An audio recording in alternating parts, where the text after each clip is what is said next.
It's your boy, You Go Boy. That's Mongo, all right? This is the You Go Boy podcast channel. But before we start, hit that like button, hit that subscribe button. We got unfiltered, authentic conversations. We got sports talk. We got drops. Oh, yeah. So, Mongo, what should they do? Like and subscribe. Oh, yeah. Yahtzee. The Yankees. We're going to talk about the Yankees. They make a bevy of trades. Brian Cashman, I said it. Tell me when I'm telling lies. Tell me when I'm telling lies. I said he was out for blood. And a bunch of people on TikTok and a bunch of clowns on YouTube Shorts and a bunch of clowns on Instagram tried to say that, yeah, he ain't going to do nothing. And both of us behind the scenes texted that we expected Billy Bean bullshit, as usual, with him getting a bunch of Moneyball players. But he did a pivot. He really was out for blood.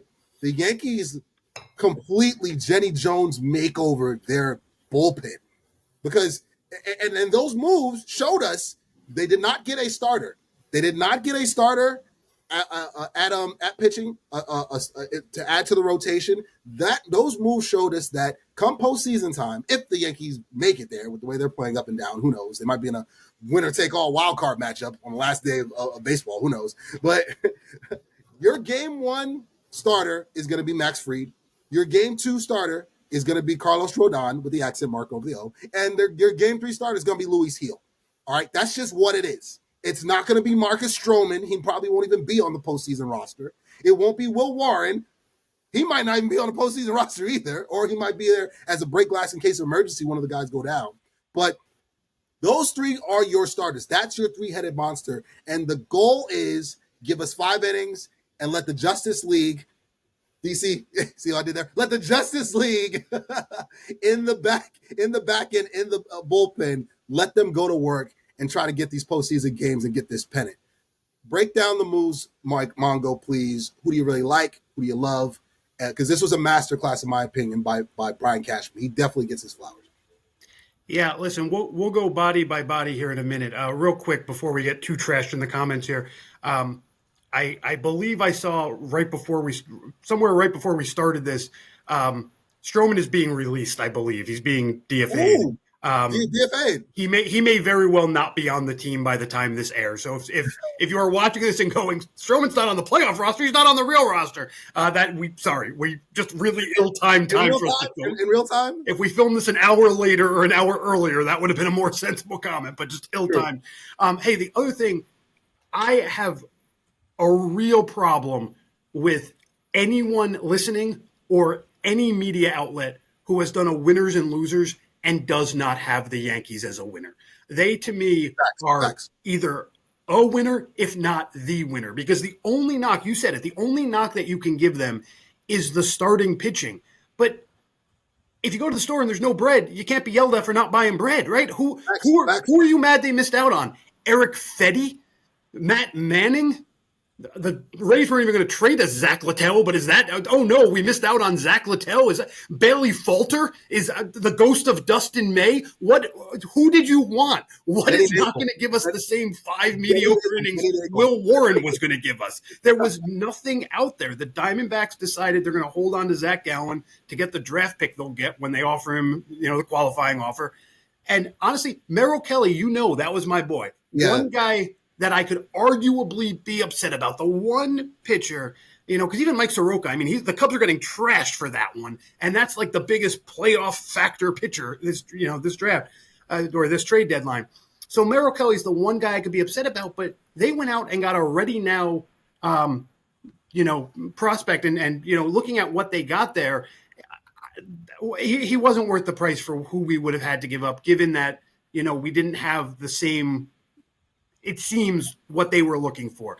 But other than that, you can't fault them. So breaking down what we have here, I got to start with Ryan McMahon. I think that is genius. The defense to me is even more important. The fact that he's left-handed is critical.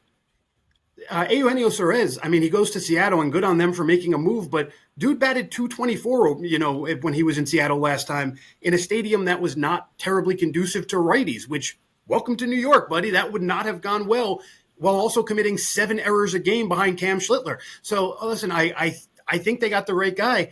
And again, we won't go, prospect by prospect here. We just don't have enough time. But the theme of all of these trades was they gave up borderline nobody. I mean, McMahon came over for a guy who he was described as, my favorite description of him, I don't know if you saw this one. He's Dustin Pedroia, who he swings like Dustin Pedroia, but doesn't know how to use the bat. That might be my favorite description of any player I've ever heard ever. Savage. And Savage. listen, he might come back to bite us, but here's the thing: Rock Riggio, the way the amount of power he has to left would only play in two stadiums: Yankee Stadium or Coors Field. So if he ends up being the Dan Uggla of the Rockies in 2031, I'll sleep fine at night. Or Riggio might have gone over in the Jake Bird trade. We got two from the Rockies, but either way, it was guys like that. I mean, there was like the guy we sent for David Bednar, right? We sent over two catchers. One they described as he can hit, but he can't catch, and he's probably going to end up being a power bat off the bench. And one guy was described as sort of a scrappy catcher who's good but not great at everything. So again, if you're telling me we traded Jimmy Leyritz and Benji Molina for a closer we have control over next year, how is this not a win? How are these not wins? We gave up guys who, I mean, even Austin Slater, who's basically just the Aaron Judge Band-Aid. We gave up a guy who's being described as having the ceiling of a number 5 starter. What? So we traded JP Sears. Cool. I don't get why this is not a universal win. Listen, Rosario, I think it was on Like that one. On New Roads. I don't think it was here. But I was saying Luis Urias, but basically the same dude, right? Spider-Man teaming up. Same play. But we needed that extra infielder. Got it. We needed defense and a lefty bat. Got it. We needed somebody to be able to fill in for Judge. Got it. We needed bullpen depth. Got it. What could you possibly not like about this? It's your boy, you go boy. And my friends at New York Posse, they're going to hook you up with some official gear. The Knicks are hotter than ever, and they're going to get you right with some official snapbacks, beanies, official gear, official like tissue, baby. Hit that promo code below, 2024. Get 20% off on all New York Posse gear. Hit the link below, and they're going to get you right. It's your boy, you go boy, Yahtzee.